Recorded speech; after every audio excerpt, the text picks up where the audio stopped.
Thanks for stopping by the Morning Minute. I would like to once again draw our attention to the disease of guilt. That's right, I call it a disease because it's a state that God never intended for us. Guilt is harmful and debilitating. It claws mercilessly and robs our peace. Now, the antidote for guilt is readily available to all who come to the cross of Christ, and that antidote is forgiveness. But not the sort of forgiveness that you and I barter in. When we forgive, it's often with reservation or with something that we offer bound up with conditions, tariffs that we impose upon future behavior. This is not remotely what God puts into practice when He forgives.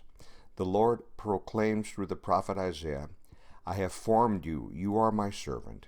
You will not be forgotten by me. I have wiped out your transgressions like a thick cloud, and your sins like a heavy mist.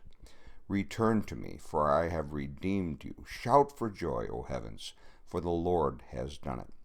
Let's look closely at this progression. First, we must pause to remember that God has made you and I. I have formed you, He says. And secondly, that we're under His authority. You are my servant. And we are specifically on His mind. You will not be forgotten by me. Look, too, at the power He brings against our past. I have wiped out your transgressions like a thick cloud, and your sins like a heavy mist. They can no longer be perceived, but have been covered up and placed out of sight. But the last note now is the key. He implores us, "Return to me, for I have redeemed you." In the midst of our struggles with guilt of our past, we must make every effort to stop and once again be rigorous in our searching Him and sticking closer to the Jesus path, back to Him, to be healed, to be reinforced, to be restructured, to get a restart. That's my thought for you today.